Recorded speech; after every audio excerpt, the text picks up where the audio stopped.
Assalamualaikum warahmatullahi wabarakatuh. Saya Rina Kumalasari dengan NIM 2303200088.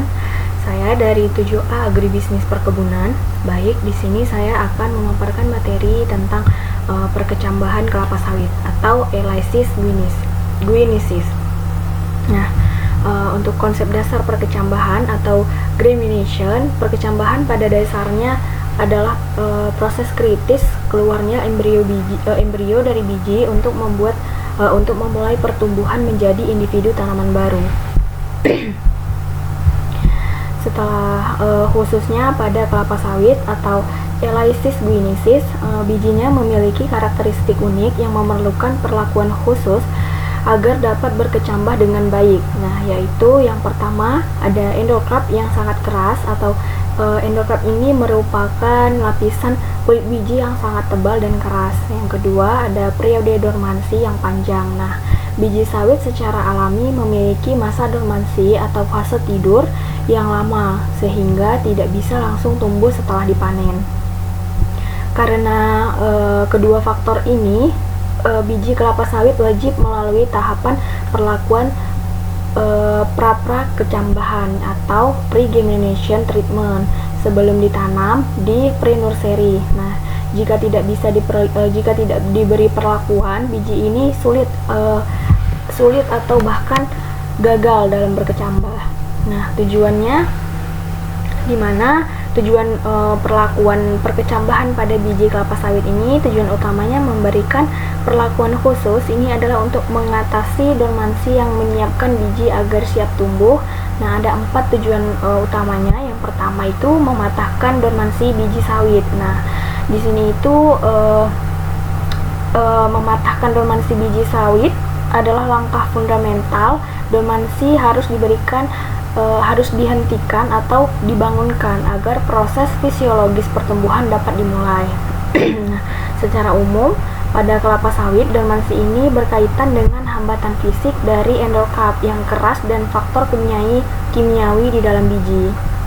Nah, yang kedua itu merangsang aktivitas fisiologis dalam embrio. Nah, setelah di dormansi patah, kita harus memicu aktivitas metabolisme dan respirasi yang tinggi di dalam embrio. Nah, respirasi diperlakukan untuk menghasilkan energi bagi proses pertumbuhan, dan metabolisme akan menguraikan cadangan makanan di dalam endosperma menjadi bentuk yang dapat digunakan oleh embrio. Setelah itu yang ketiga, penumbuhan radikula dan plumula dengan sempurna. Nah, radikula itu atau akar lembaga ini itu bagian pertama yang akan tumbuh keluar dari biji dan berkembang menjadi sistem perakaran. Nah, plumula atau tunas lembaga bagian yang akan tumbuh ke atas menjadi batang dan daun pertama. Nah, perkecambahan dikatakan berhasil jika kedua bagian ini tuh muncul dan berkembang dengan baik. Nah, selanjutnya ada yang keempat, yaitu menyiapkan kecambah sehat dan seragam. Dalam konteks kebun, kita memerlukan bibit yang seragam untuk mempermudah manajemen di pembibitan atau nursery. Nah, perlakuan yang terkontrol menghasilkan kecambah standar yang siap ditanam ke dalam media pre-nursery. Nah, selanjutnya ada struktur biji kelapa sawit.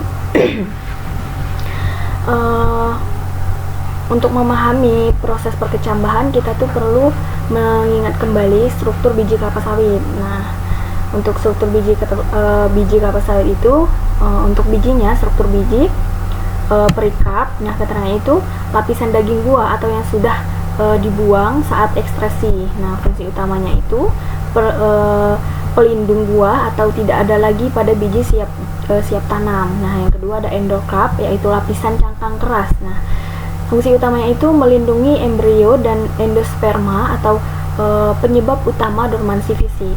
Yang ketiga ada endosperma, di mana keterangannya itu jaringan putih lunak kaya nutrisi atau karbohidrat dan lemak. Nah, fungsi utamanya adalah cadangan makanan utama untuk energi dan bahan baku pertumbuhan saat perkecambahan. Nah, yang terakhir ada embrio atau inti biji. Nah, bagian kecil di dalam endosperma. Nah, fungsi utamanya bagian yang akan tumbuh menjadi tanaman baru atau mengandung radikula dan plumula. Selanjutnya, mekanisme kunci dan perkecambahan.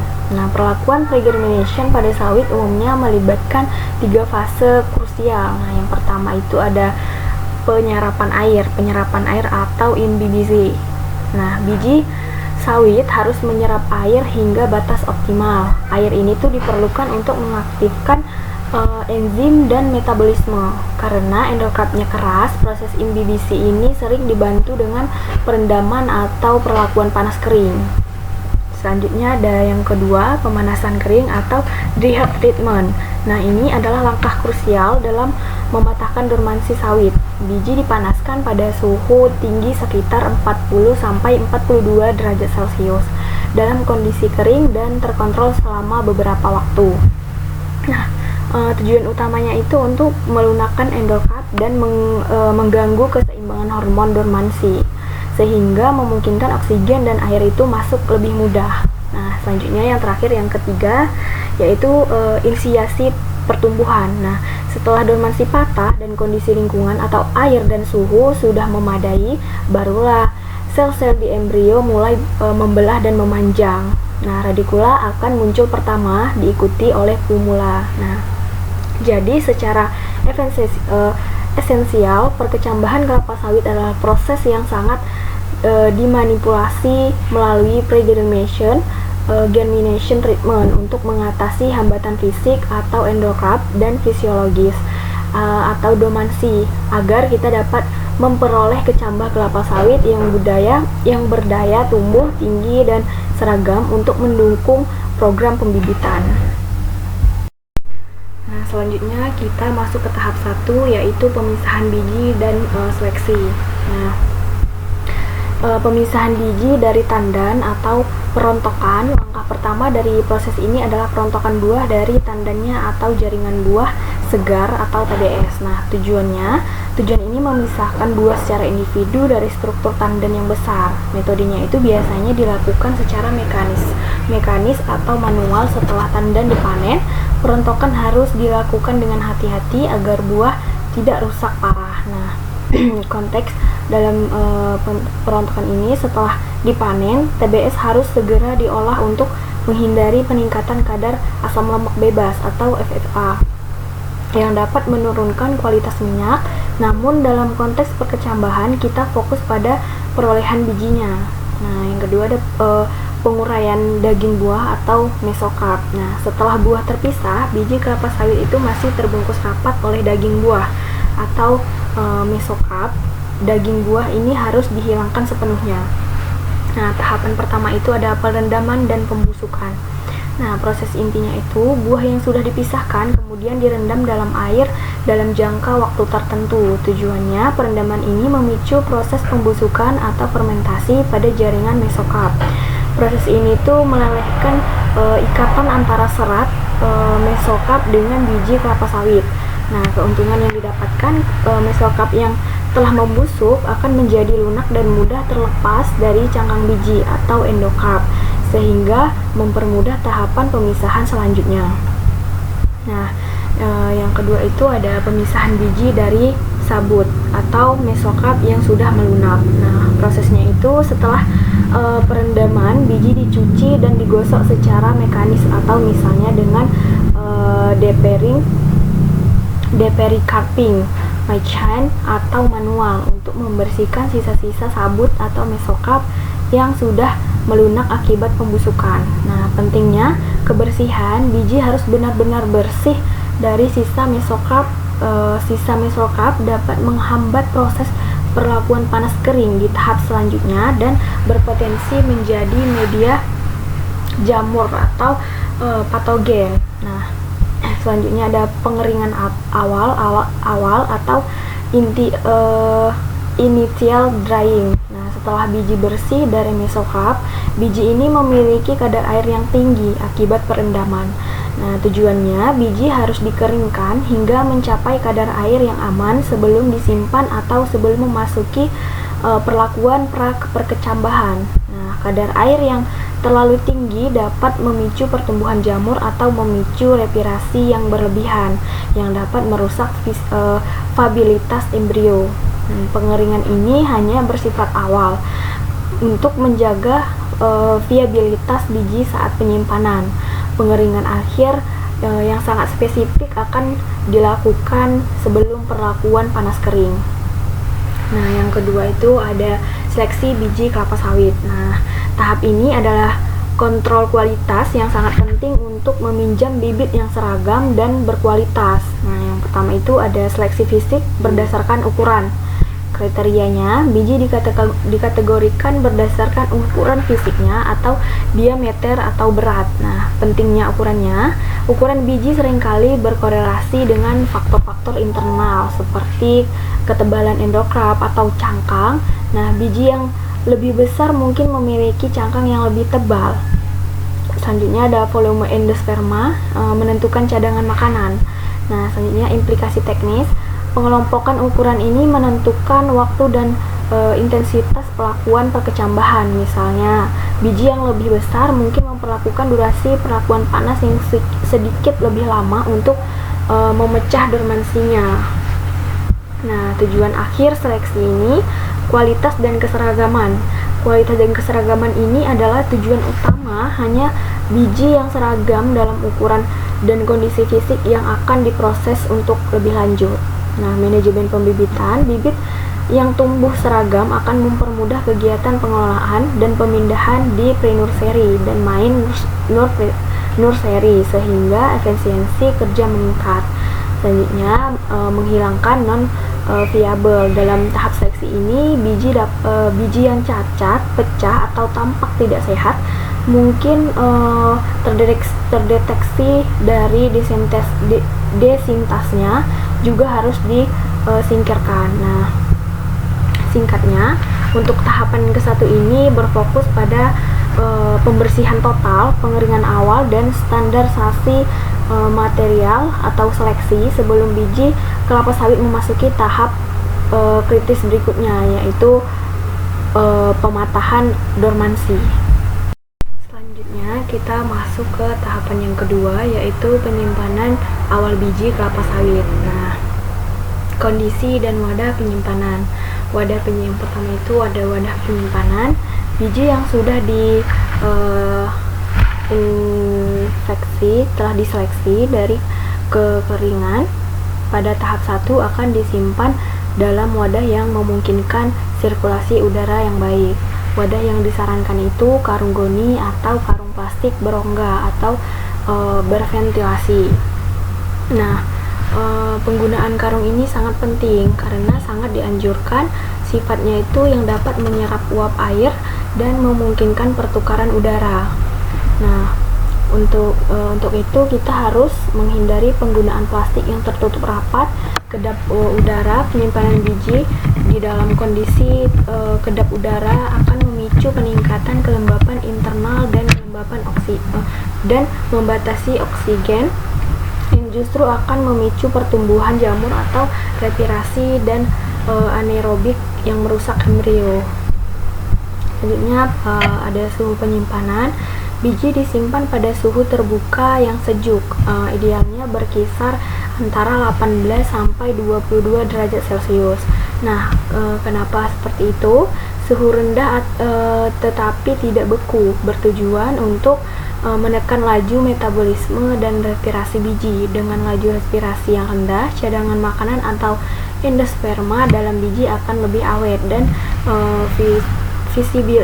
viabilitas biji terjaga dalam masa penyimpanannya. Nah, yang ketiga ada sirkulasi udara. Syarat mutlaknya itu sirkulasi udara harus baik di area penyimpanan. Fungsinya itu ada 3.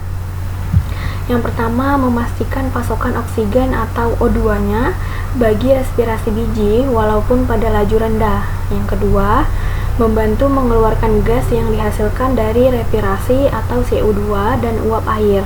Yang ketiga itu ada mencegah penumpukan kelembapan lokal di dalam karung, yang merupakan kondisi ideal bagi perkembangan jamur dan kapang. Nah, Selanjutnya ada fungsi kritis penyimpanan awal. Nah, penyimpanan awal bukan sekedar penunda proses. Ini adalah bagian dari prakondisi fisiologis yang menyiapkan biji. Yang pertama, ada menjaga kelembapan biji yang optimal. Tujuannya yaitu menyimpan ini adalah mempertahankan kadar air biji yang tingkat stabil dan aman, atau biasanya sekitar 10-14%. Nah, yang kedua ada stabilitas. Nah, fluktuasi kelembapan yang ekstrim dapat merusak membran sel embrio.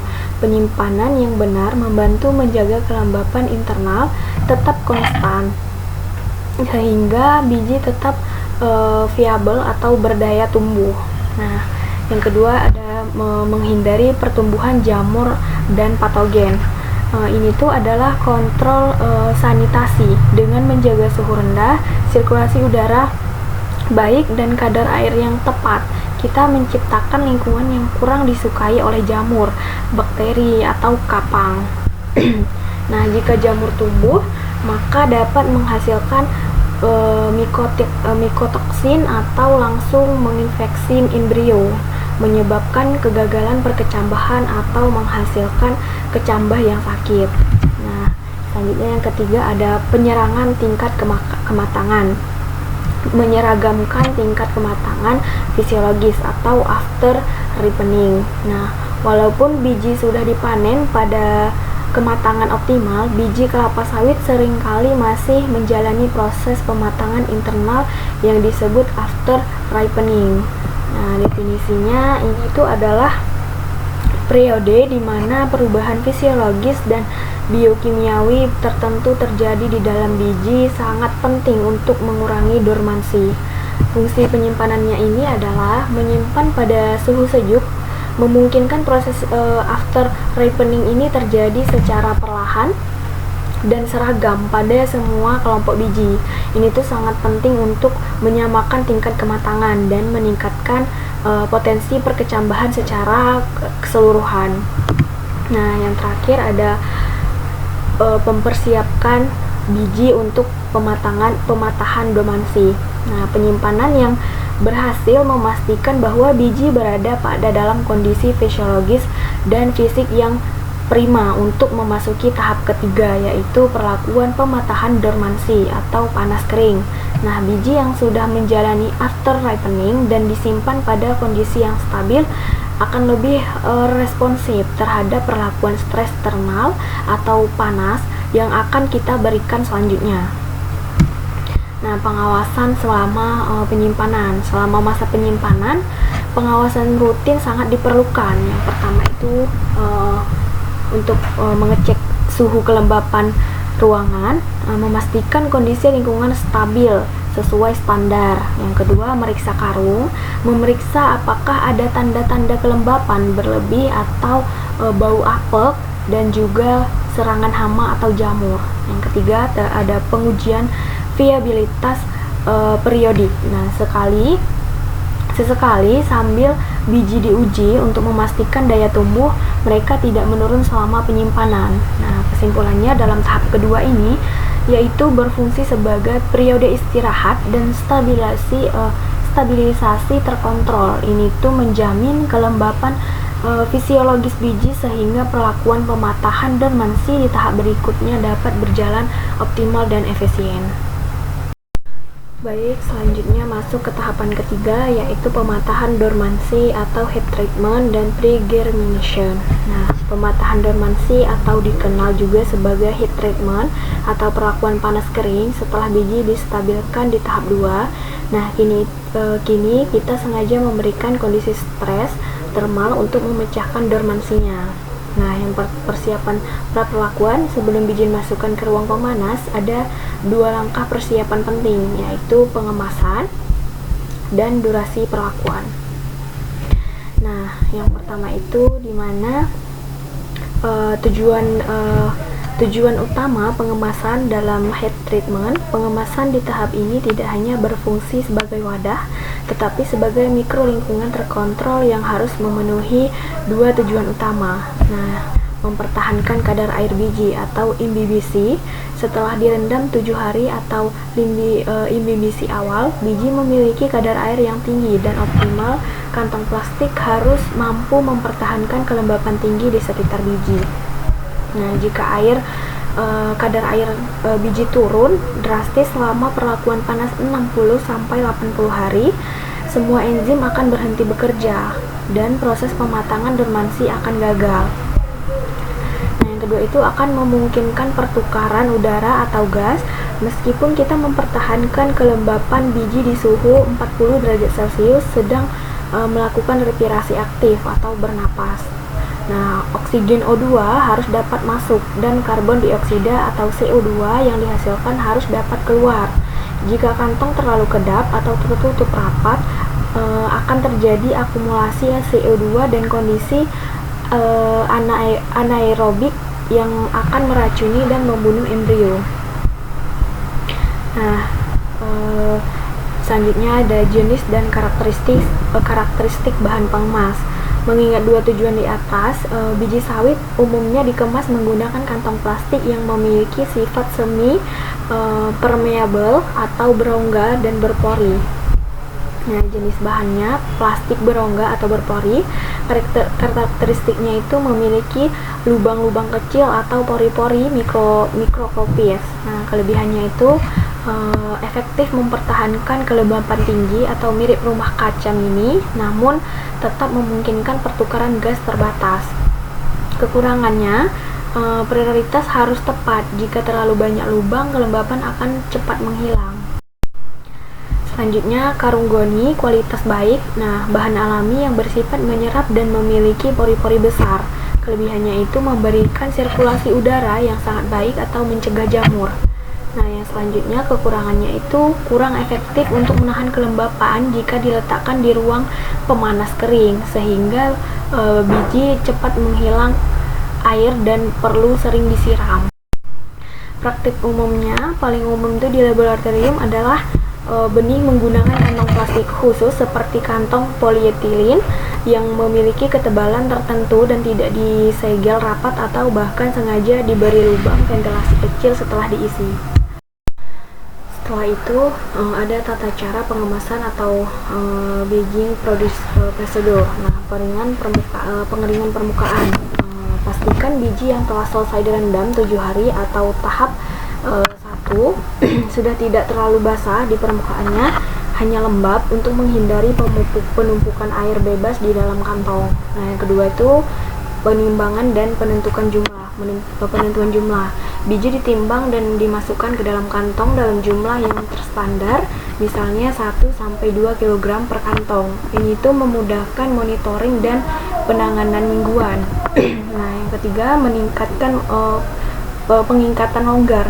Kantong plastik diikat secara longgar atau tidak kedap udara atau dilipat. Nah, tujuannya adalah membatasi penguapan air tetapi tidak menghalangi difusi gas.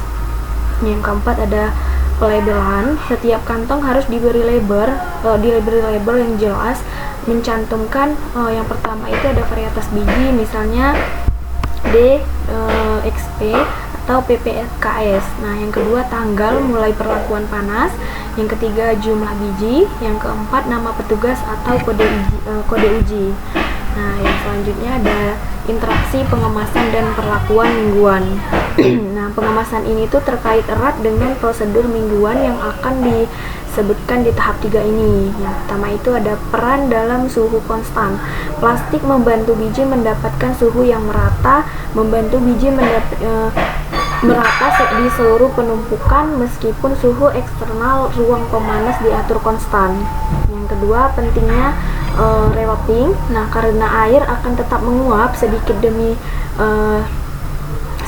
sedikit dari kantong walaupun berongga, proses penyiraman atau perendaman ulang atau reletting setiap 7 hari adalah wajib. Selama reletting, biji dikeluarkan, kantong dibuka, disiram, dan kemudian dikemas kembali atau diikat longgar untuk dimasuki kembali ke ruang pemanas. Nah, pengemasan biji kelapa sawit untuk pematahan dormansi ini harus lebih selektif terhadap uap air dan gas. Kantong harus cukup tertutup untuk menjaga kelembapan tinggi, tetapi juga terbuka untuk membuang CO2 dan menerima O2, hingga biji dapat melakukan respirasi tanpa kehilangan kadar air kritis yang dibutuhkan untuk mengaktifkan enzim-enzim pertumbuhan. Selanjutnya ada kelembapan relatif udara. Meskipun biji ada di dalam kantong plastik, RH udara ruang pemanas tetap harus dikontrol. Nah, kelembapan relatif dipertahankan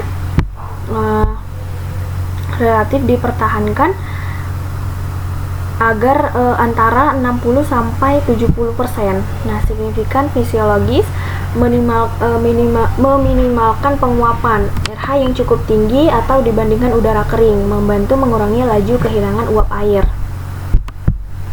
Nah, biji yang sudah diserap saat imbibisi sehingga kadar air kritis untuk aktivitas enzim dapat mempertahankan lebih lama. Nah, menjaga stabilitas atau suhu tinggi tanpa RH yang memadai akan menciptakan lingkungan yang terlalu kering dan mempercepat dehidrasi biji. Nah, RH diukur menggunakan hygrometer. Jika RH terlalu rendah, dapat ditingkatkan menggunakan kelembapan udara. Selanjutnya ada durasi pelakuan. Nah, durasi adalah faktor waktu yang sangat bervariasi tergantung pada genetik biji. Nah, umumnya berkisar antara 60 hingga 80 hari.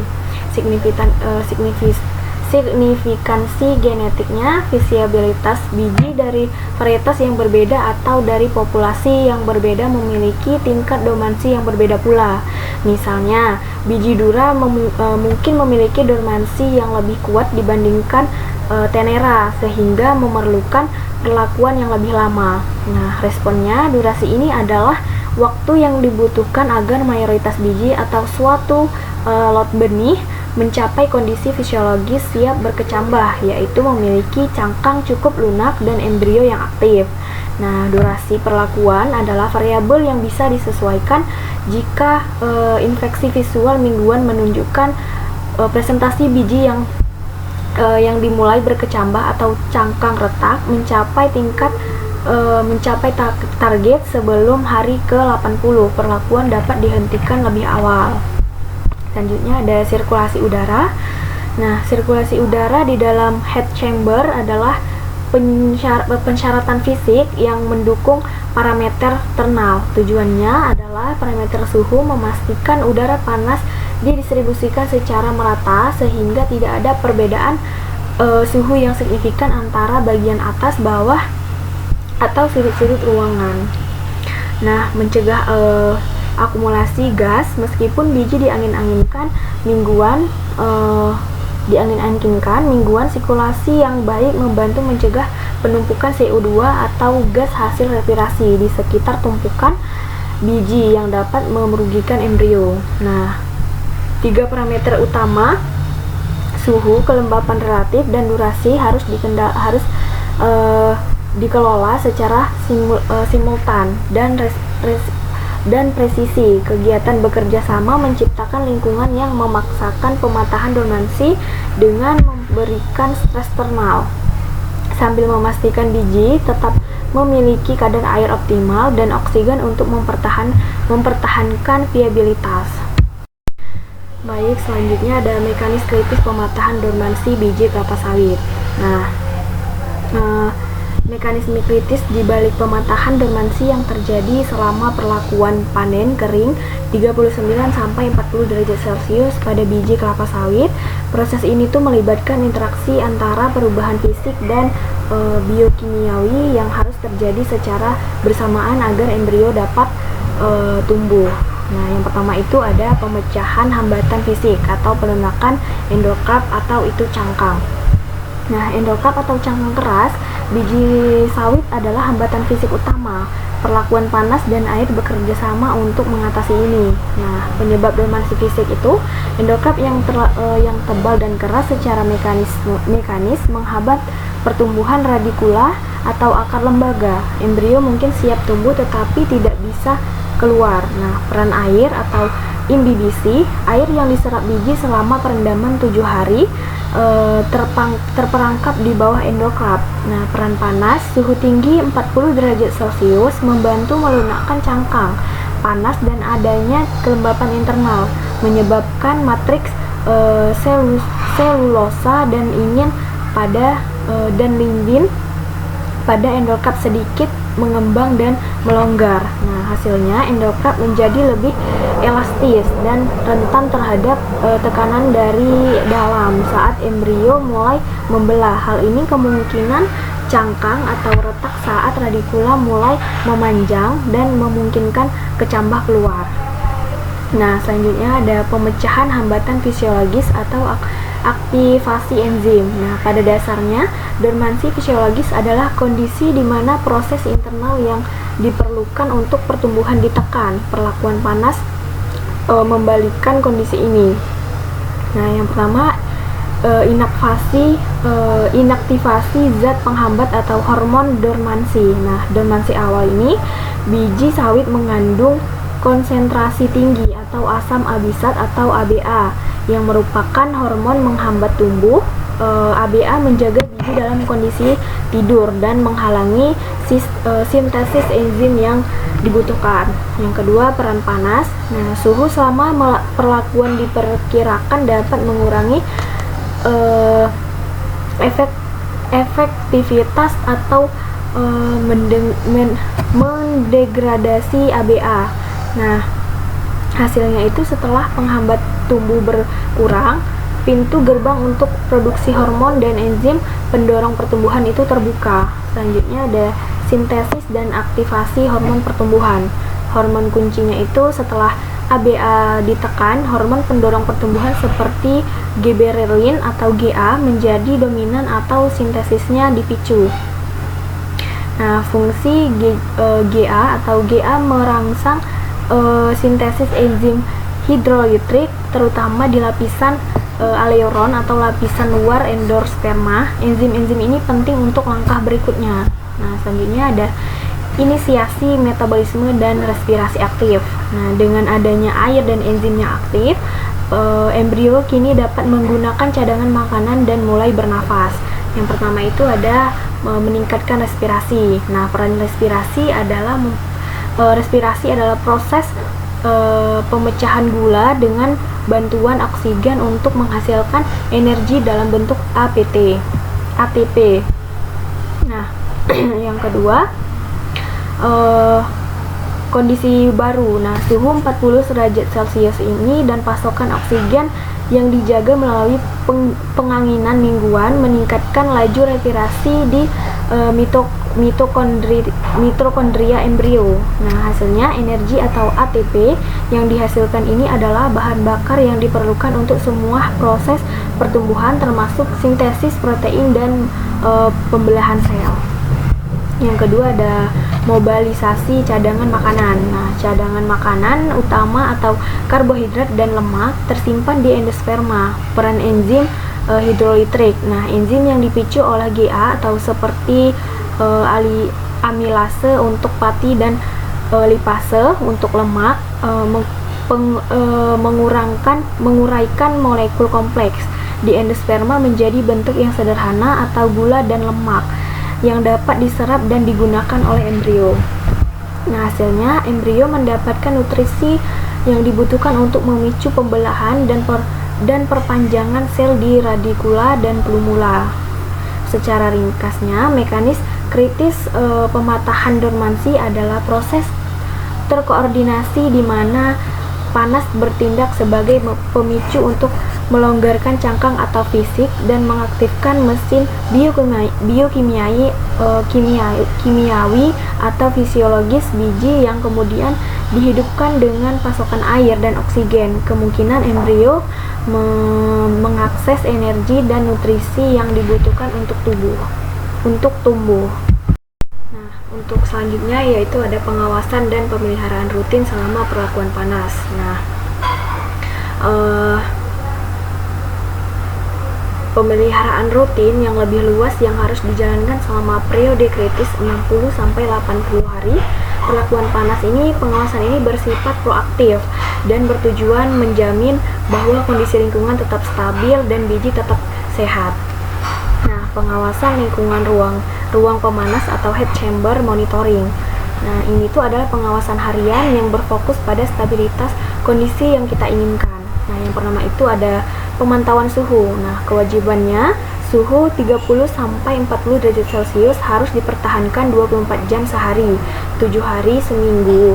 Nah, yang kedua, pengecekan suhu dilakukan minimal 2 kali sehari, pagi dan sore, menggunakan termometer standar dan juga melalui sensor otomatis di dalam heat chamber. Nah, yang kedua itu, yang terakhir ada resiko. Nah, penyimpanan suhu meskipun hanya beberapa jam dapat merusak biji. Jika suhu naik di atas 42 derajat Celcius dapat menyebabkan kematian massal atau mass mortality. Nah, jika suhu turun di bawah 35 derajat Celcius, proses pematahan dormansi akan berhenti dan waktu perlakuan harus diperpanjang. Selanjutnya ada pemantauan kelembapan relatif atau RH. Nah, kelembapan relatif udara di ruangan harus stabil, yaitu 60-70%. Nah, dicek menggunakan hygrometer terkalibrasi secara berkala. Nah, yang kedua, risikonya itu RH yang terlalu rendah akan mempercepat penguapan air di kantong plastik sehingga kadar air biji turun di bawah ambang batas kritis lebih cepat dari 7 hari, meningkatkan risiko dehidrasi dan kegagalan. Nah, yang ketiga ada pengecekan fungsi alat. Semua peralatan kritis harus diperiksa rutin. Nah, yang pertama itu ada pemanas atau heater, memastikan berfungsi dengan baik dan tidak ada risiko atau overhead.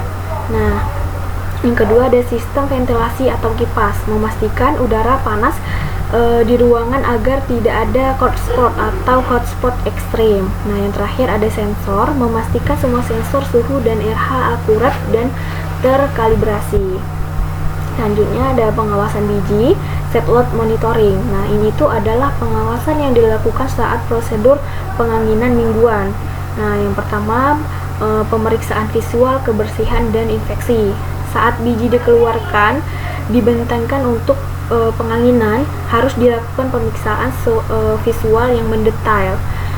Yang pertama itu yang dicari adalah kapang atau jamur, keberadaan bintik-bintik putih, hijau atau hitam di permukaan biji atau di dalam kantong. Nah, jamur menunjukkan kelembapan berlebih atau sanitasi yang buruk. Yang kedua ada hama, meskipun jarang, potensi serangan-serangan harus diidentifikasi. Yang terakhir ada bau asam atau apek menandakan adanya fermentasi atau pertumbuhan bakteri atau jamur yang tidak diinginkan. Nah, yang kedua pencatatan perkembangan awal. Nah, mencatat biji yang mungkin sudah mulai menunjukkan tanda-tanda perkecambahan.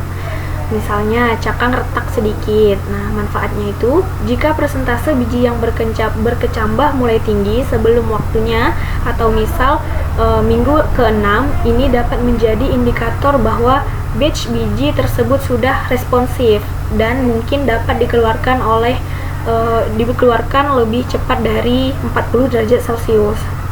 Yang ketiga ada pengendalian kadar air atau saat rewetting. Nah, walaupun rewetting dilakukan mingguan, pengawasan harus memastikan biji yang dikembalikan ke kantong memiliki kelembapan yang optimal. Prosedur lanjutannya pada skala penelitian atau pembenihan yang sangat ketat, sampel acak dari biji dapat diambil secara berkala untuk diukur kadar airnya secara gravimetri, atau dengan oven untuk memastikan kadar air tetap stabil dalam rentang yang diinginkan.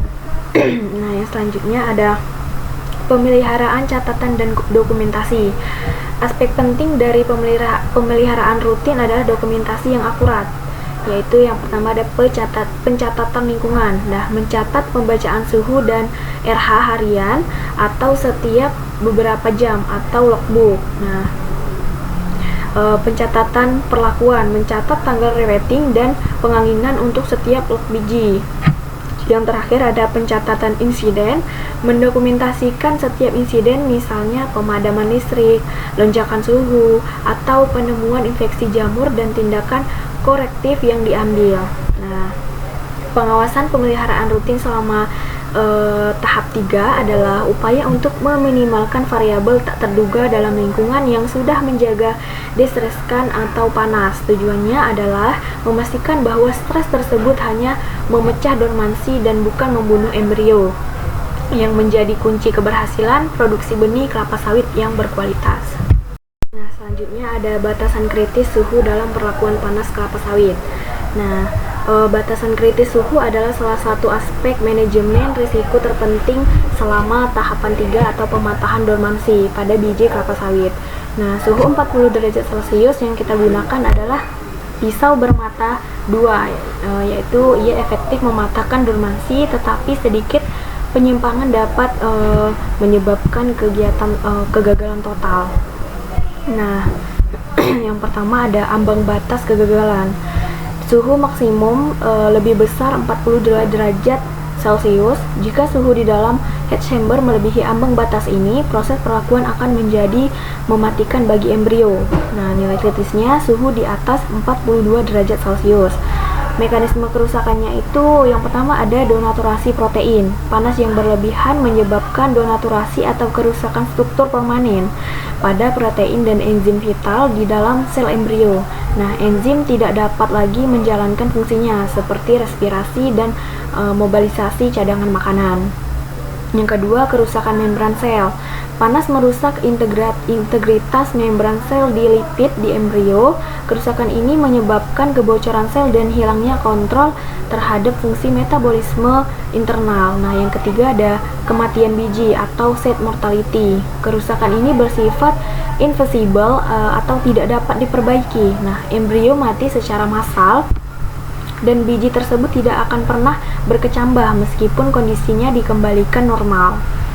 Nah, pengawasan suhu harus ketat dan berkelanjutan selama 24 jam menggunakan termostat yang akurat dan sistem alarm yang aktif jika suhu mendekati batas 42 derajat Celcius.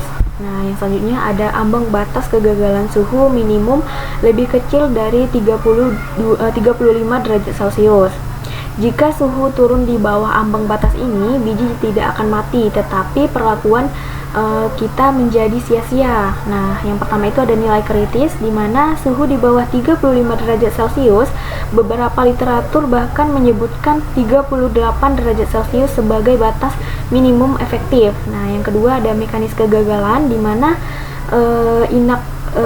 inaktivasi enzim pemicu. Suhu yang terlalu rendah gagal memberikan stres termal yang cukup untuk mengaktifkan enzim-enzim pertumbuhan atau seperti giberelin atau menonaktifkan zat penghambat dormansi seperti ABA.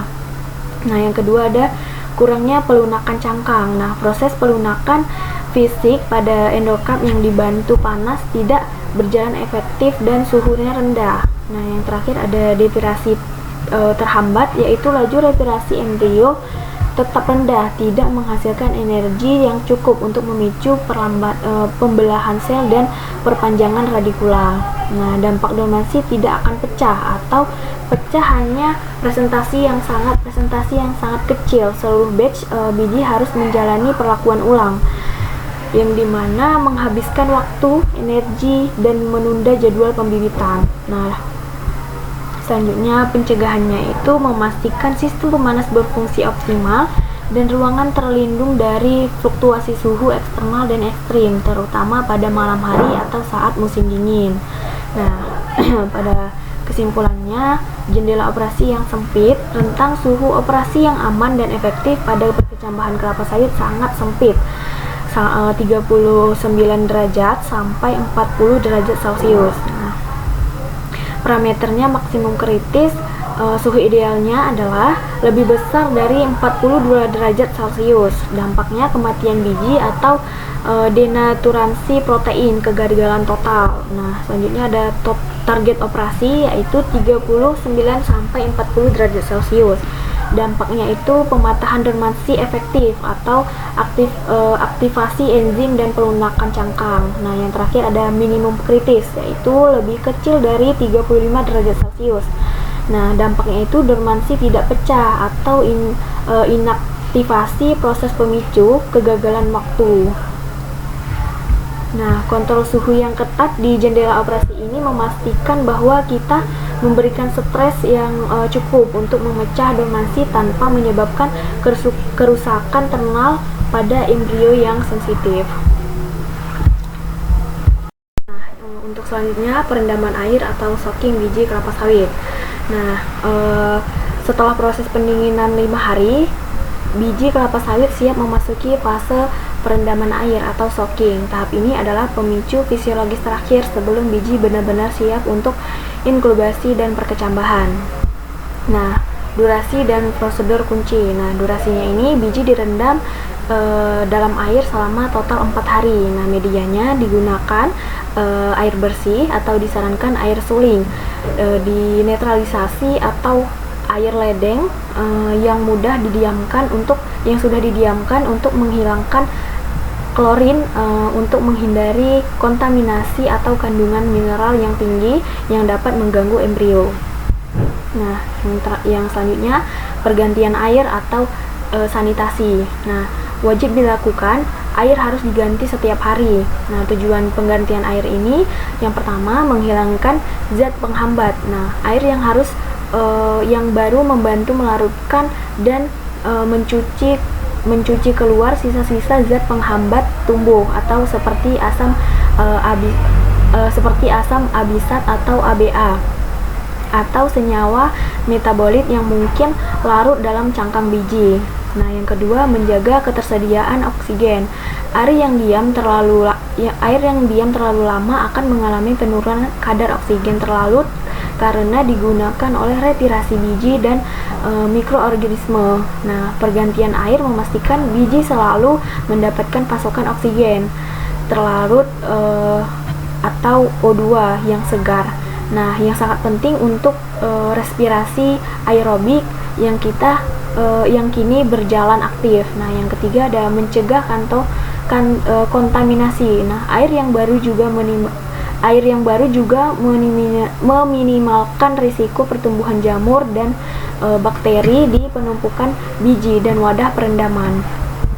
Nah, tujuan fisiologis perendaman atau aktivasi penuh. Nah, fase perendaman ini bertugas untuk memaksimalkan hidrasi biji dan mengaktifkan penuh atau mesin pertumbuhan. Nah, yang pertama rehidrasi penuh atau mengisi kadar air. Nah, kadar air kritis walaupun telah reweting di tahap 3, biji akan tetap kehilangan sejumlah air. Perendaman 4 hari menjamin rehidrasi penuh atau full saturation pada biji. Nah, fungsi air terisi penuh sangat penting karena ia adalah media untuk semua reaksi enzimatik. Nah, yang kedua menyediakan tekanan turgor yang diperlukan untuk memanjangnya sel radikula yang pada akhirnya akan menekan dan memecahkan endokraft. Nah, yang kedua aktivasi enzim hidrolitrik. Nah, di tahap 3 atau panas, enzim-enzim pertumbuhan dipicu gibberellin sudah disintesis tetapi mungkin belum bekerja pada kecepatan penuh karena ketersediaan air yang terbatas. Nah, selanjutnya perendaman dengan air ini melimpah bertindak sebagai pemicu akhir yang memungkinkan enzim hidrolitrik atau seperti amilase dan lipase bekerja secara optimal. Enzim-enzim ini mulai menguraikan cadangan makanan atau pati dan lemak di endosperma menjadi gula dan asam lemak sederhana yang siap diserap embrio.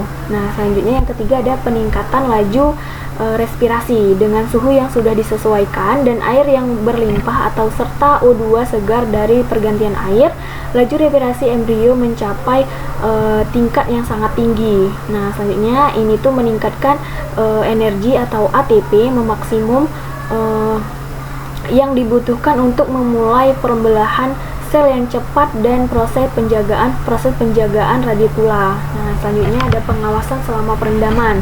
kondisi air harus dijaga agar tetap bersih, bening dan tidak berbau asam atau busuk. Nah, wadahnya itu wadah perendaman harus bersih dan cukup besar dan cukup besar agar biji tidak terlalu padat dan terendam secara merata. Nah, suhu air ini perendaman sebaiknya bersuhu ruang sekitar 25 derajat Celcius. Nah, perendaman 4 hari bukanlah perendaman pasif, melainkan fase aktivitas biologis yang intensif. Ia memaksa biji untuk mencapai kadar air yang optimal, memberikan sinyal terakhir untuk memulai pertumbuhan aktif, mengubahnya dari biji dorman menjadi biji yang siap untuk berkecambah.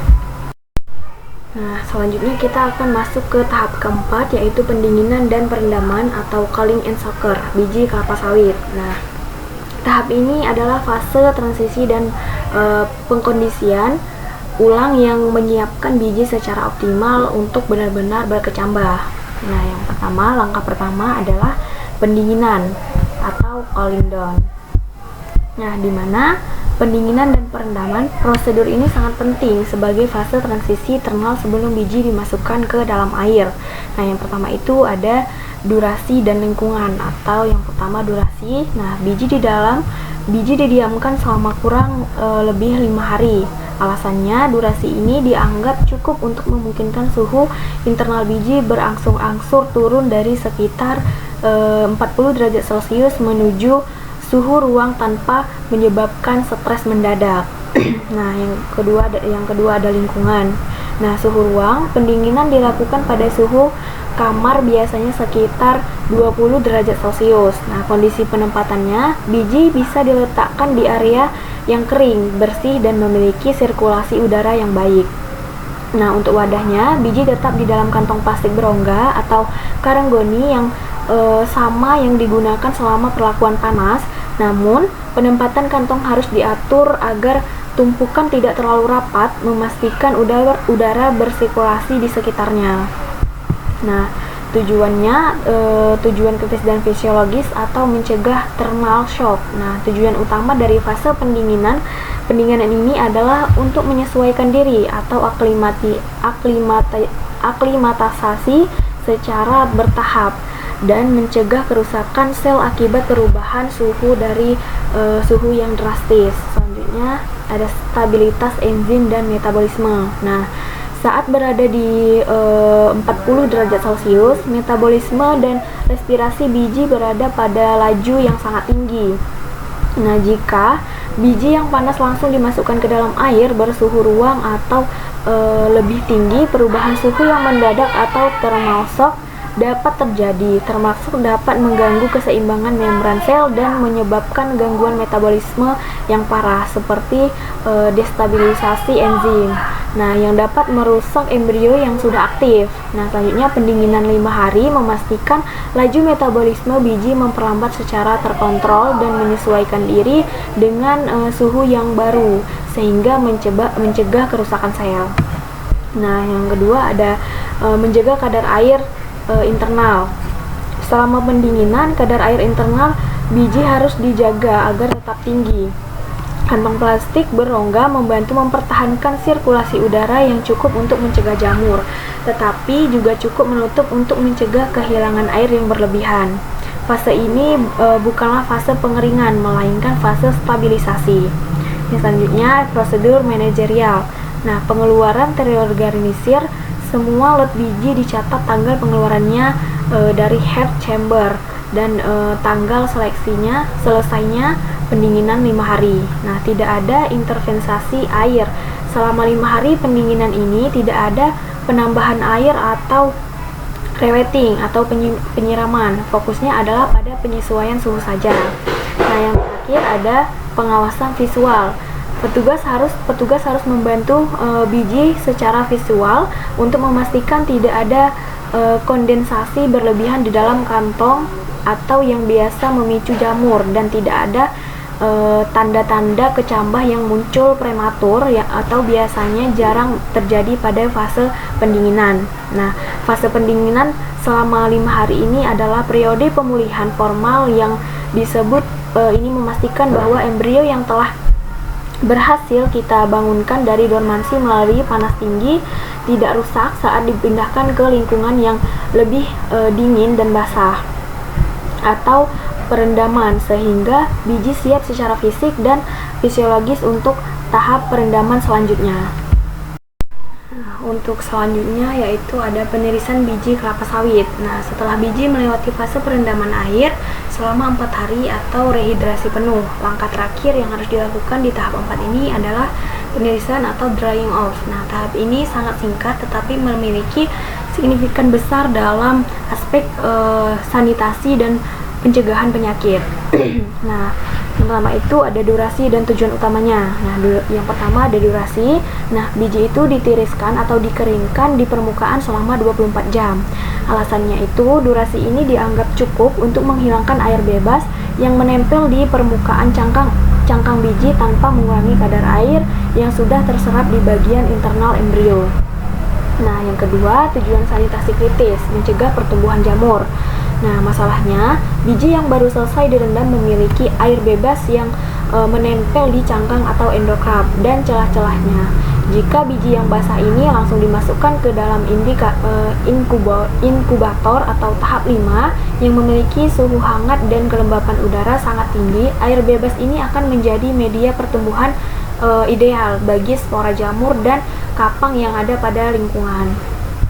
Nah, solusi penirisannya, dengan meniriskan selama 24 jam, kita secara efektif menghilangkan air bebas ini sehingga permukaan biji menjadi lebih kering. Nah, hasilnya kita menciptakan kondisi di mana biji memiliki kadar air internal yang tinggi atau ideal untuk berkecambah, tetapi permukaan yang kering atau tidak ideal untuk jamur. Nah, selanjutnya prosedur manajerial penirisan. Yang pertama itu ada pembentangan atau spreading. Nah, biji dikeluarkan dari wadah perendaman dan dibentangkan tipis atau tidak menumpuk tebal di atas permukaan yang bersih dan kering seperti meja berlapis, kain kasa bersih, dan rak peniris atau terpal sanitasi. Nah, pembentangan tipis ini memastikan bahwa udara dapat bersirkulasi di antara biji sehingga proses pengeringan permukaan terjadi secara merata dan cepat.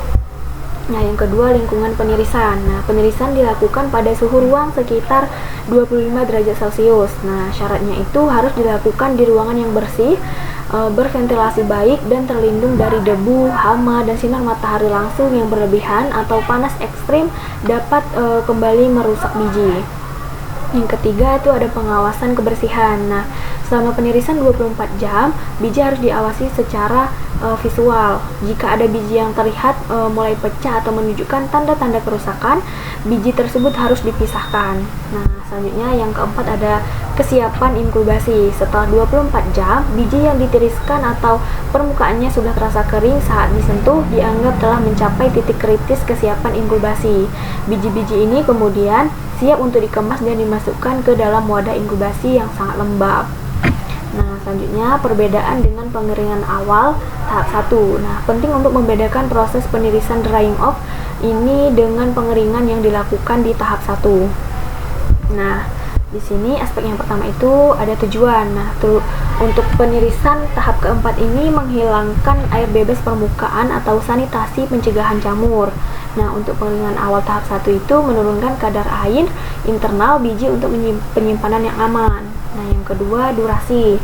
Pada tahap keempat singkat 24 jam. Nah, pada tahap ke-1 lebih lama atau hingga kadar air mencapai 10-14%. Nah, yang terakhir ada hasil akhir. Nah, di tahap keempat ini internal basah atau permukaan kering. Nah, pada tahap 1 internal kering dan permukaan kering.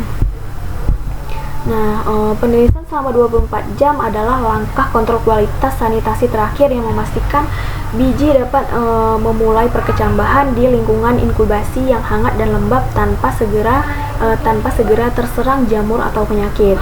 Nah, dengan selesainya penirisan, biji telah melalui seluruh proses pra-perkecambahan dari tahap 1 sampai tahap keempat. Baik, selanjutnya kita masuk ke tahap yang kelima, yaitu inkubasi perkecambahan atau germination room. Nah, Setelah kita sampai ke tahap akhir pada proses pra-perkecambahan, yaitu tahap 5, inkubasi perkecambahan. Pada tahap ini, biji yang sudah dipersiapkan atau di cool down, dihidrasi dan ditiriskan akan diletakkan dalam kondisi lingkungan yang sangat spesifik untuk memicu kemunculan radikula atau akar lembaga secara serentak. Nah, yang pertama itu ada persiapan dan penempatan biji. Yang pertama, kotak inkubasi steril. Nah, biji ditebar di dalam kotak atau wadah yang steril. Sterilisasi wadah sangat penting untuk menjaga biji dari kontaminasi jamur atau bakteri yang berpotensi menyerang kecambah yang bertumbuh. Nah, yang kedua ada media, di mana kotak tersebut biasanya dilapisi dengan substrat lembab. Nah, seperti pasir halus steril, vermikulit, serta kertas kering atau kertas kering yang lembab. Nah, atau serbuk gergaji yang sudah diolah walaupun metode modern sering menggunakan kotak plastik dengan sedikit kelembapan terkontrol. Selanjutnya ada penempatan, biji diletakkan secara terpisah. Nah, tidak saling menumpuk untuk memastikan setiap biji mendapatkan akses yang sama terhadap udara lembab dan memudahkan infeksi. Nah, selanjutnya kualitas biji yang mudah masuk ke tahap inkubasi adalah biji yang telah melalui tahap 1 hingga tahap 4, yang berarti dominan sudah pecah atau melalui perlakuan panas. Yang kedua, sudah terhidrasi penuh atau melalui perendaman 4 hari. Nah, yang ketiga ada permukaan sudah kering atau melalui penirisan 24 jam dan siap untuk mencegah jamur. Nah, selanjutnya parameter lingkungan dan ruang inkubasi. Nah, ruangan inkubasi atau granulation room dirancang untuk menciptakan kondisi optimal yang meniru lingkungan hangat dan lembab di alam. Nah, tetapi tanpa hambatan fisik dominansi. Nah, yang pertama ada suhu ruangan. Nah, nilai kuncinya itu diatur antara 28 sampai 30 derajat Celcius. Nah, suhu ini itu rendah dari suhu pematahan dormansi 40 derajat Celcius, tetapi masih cukup hangat untuk mendukung metabolisme tinggi dan pembelahan sel cepat pada embrio. Ini adalah suhu ideal untuk pertumbuhan vegetatif. Nah, selanjutnya ada kelembapan relatif atau RH. Nah, dijaga sangat tinggi antara 80 sampai 90%. Nah, kelembapan tinggi berfungsi yang pertama itu mencegah dehidrasi, memastikan permukaan biji tidak cepat kering sehingga air di dalam biji tetap tersedia untuk pertumbuhan. Yang kedua, mendukung pertumbuhan. Pertumbuhan radikula memerlukan lingkungan yang sangat lembab. Nah, selanjutnya yang ketiga ada ketersediaan oksigen. Nah, ruangan inkubasi harus memiliki sirkulasi udara yang baik. Embrio ini saat ini sedang melakukan respirasi pada laju tertinggi untuk menghasilkan energi atau ATP bagi pertumbuhan. Nah, oksigen atau O2 harus selalu tersedia. Selanjutnya ada durasi dan hasil kritis. Nah, durasi inkubasi yang pertama ada proses inkubasi berlangsung selama 30 hingga 40 hari, sekitar 4 sampai 6 minggu. Nah, penentuan akhir waktu yaitu waktu dihitung hingga radikula muncul dan mayoritas biji. Radikula muncul dari mayoritas biji. Selanjutnya yang kedua adalah hasil perkecambahan. Nah, yang pertama itu ciri keberhasilannya, perkecambahan dianggap berhasil ketika radikula atau akar lembaga telah muncul dan memiliki panjang sekitar 1 sampai 3 cm. Menembus endokard. Nah, selanjutnya yang kedua presentase harapan. Nah, pada akhir tahap 5 ini, biji yang berkualitas baik dan telah melalui seluruh tahapan perlakuan yang benar harus mencapai tingkat perkecambahan yang tinggi sekitar 80 sampai 90 derajat. 90%. Nah, kegagalannya, biji yang tidak bisa berkecambah atau masih dominan atau mati harus dipisahkan dan dicatat. Selanjutnya ada pengawasan dan pengamanan kecambah. Selama masa inkubasi, pengawasan harian sangat diperlukan. Nah, yang pertama itu ada penyiraman rutin atau jika perlu, walaupun RH tinggi, media inkubasi harus dijaga kelembapan. Penyiraman atau kabut halus atau penambahan air dilakukan dengan sangat hati-hati agar tidak membuat biji menjadi tergenang atau terlalu basah yang memicu jamur. Nah, yang kedua, pemindahan ke cambah. Ini itu adalah pekerjaan utama begitu biji menunjukkan radikula yang muncul, yaitu telah menjadi kecambah. Nah, biji tersebut harus segera dipindahkan ke kotak inkubasi ke tahap selanjutnya, yaitu pembibitan pre-nursery. Nah, yang ketiga adalah mengapa harus dipindahkan? Karena jika kecambah dibiarkan terlalu lama di kotak inkubasi atau inkubasi, radikula akan memanjang terlalu cepat dan menjadi kering atau patah saat dipindahkan, yang akan menyebabkan kematian bibit. Nah, plumula atau tunas lembaga juga akan mulai tumbuh kecambah yang sudah sempurna siap dipindahkan ke media tanam yang sebenarnya. Nah, tahap 5 ini adalah penantian. Biji telah disiapkan total dari tahap 1 sampai tahap 4, dan tahap ini adalah kita hanya menyiapkan kondisi suhu dan keseimbangan yang sempurna untuk memanen hasil dan seluruh upaya pematahan dormansi. Nah, yaitu kecambah kelapa sawit yang seragam dan berdaya tumbuh tinggi. Nah, selanjutnya yang terakhir kita akan masuk ke tahapan yang keenam, yaitu seleksi kecambah kelapa sawit. Nah, setelah biji berhasil diinkubasi di tahap 5 selama 30-40 hari, kita memiliki batch kecambah, yaitu tugas kita di sini adalah memisahkan kecambah yang ideal dan berkualitas tinggi dari yang cacat, kurang berkembang atau terinfeksi. Nah, seleksi ini sangat menentukan kualitas akhir pada bibit pada bibit di pembibitan. Nah, yang pertama itu ada kriteria utama pemilihan kecambah. Nah, kecambah sawit dipilih berdasarkan kriteria fisik dan kesehatan yang ketat. Nah, ini bertujuan untuk menjamin keseragaman pertumbuhan di pre-nursery. Nah, yang pertama ada pengembangan akar lembaga atau radikula. Kriterianya itu kriteria panjang akar atau radikula harus memiliki panjang ideal 2-3 cm. Nah, alasannya radikula dengan panjang ini sudah cukup untuk ditanam tanpa mudah patah. Nah, tetapi belum terlalu panjang sehingga tidak menjadi kusut atau melilit di kotak inkubasi. Nah, yang kedua ada kriteria kualitas. Akar harus putih, bersih, lurus, dan terlihat kuat. Akar yang bengkok, coklat, atau layu menunjukkan masalah pertumbuhan atau kerusakan.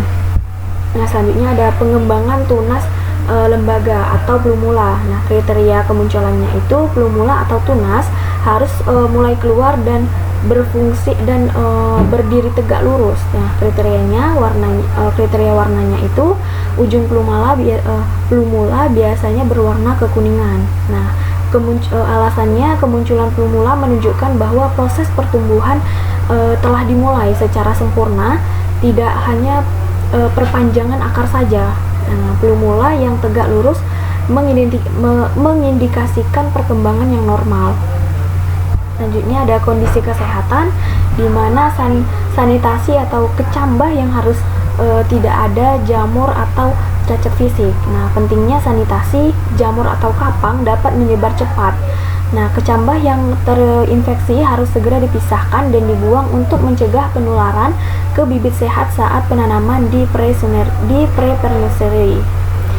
Nah, selanjutnya ada ciri-ciri detail kecambah kelapa sawit yang baik. Nah, untuk memudahkan identifikasi, di sini kita akan menjelaskan di mana ciri-ciri kelapa sawit yang baik, kecambah kelapa sawit yang baik. Nah, komponen yang pertama, akar lembaga atau radikula. Nah, kriteria kualitasnya itu putih, bersih, panjang 2-3 cm, lurus dan kuat. Nah, signifikasinya menjamin kemampuan akar menancap dan menyerap nutrisi di media tanam. Nah, yang kedua, tunas lembaga atau plumula.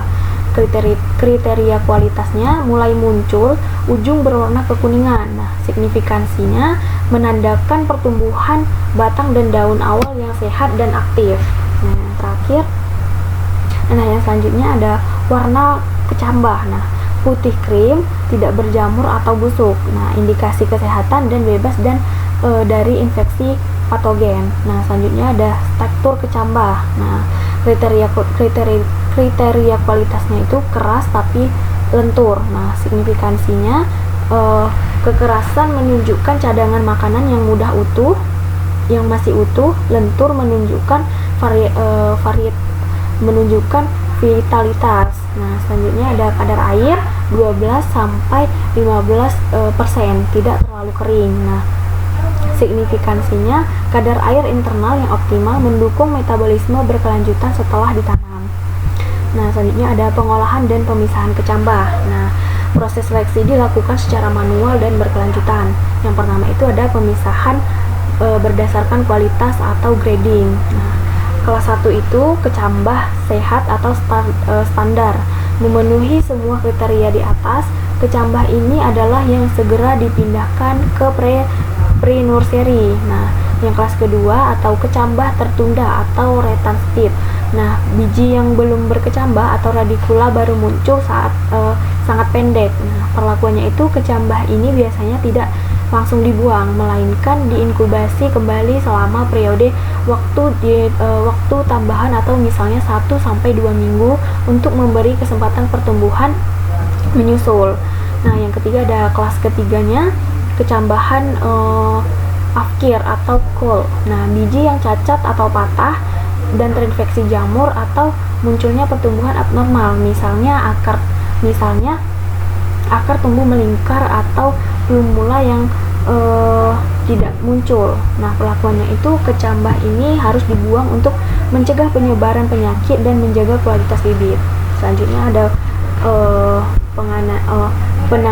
penanganan pasca seleksi. Nah, kecambah kelas 1 yang telah diseleksi harus segera ditanam di media tanam polybed pre-nursery. Nah, penundaan penanaman dapat menyebabkan radikula memanjang terlalu cepat di udara, membuatnya rapuh dan rentan patah. Nah, dampak seleksi terhadap kualitas kebun. Nah, seleksi kecambahan di tahap 6 ini adalah memiliki implikasi jangka panjang pada kebun. Keragaman lapangan. Nah, hanya bibit seragam yang ditanam, menghasilkan pertanaman yang seragam. Keseragaman memudahkan manajemen kebun serta aplikasi pupuk, pengendalian hama, dan penjadwalan panen. Nah, yang kedua ada efisiensi pembibitan. Dengan membuang kecambah yang sejak awal kita menghemat waktu, media tanam, air, dan pupuk yang seharusnya terbuang pada bibit yang tidak akan teroptimal. Nah, pada tahapan yang 6 ini biji kelapa sawit telah berhasil diubah menjadi kecambah standar dan siap ditanam di pre-nursery untuk mulai fase pembibitan. Nah, sekian pemaparan materi dari saya. Saya akhiri dengan wabillahi taufiq wal hidayah. Wassalamualaikum warahmatullahi wabarakatuh.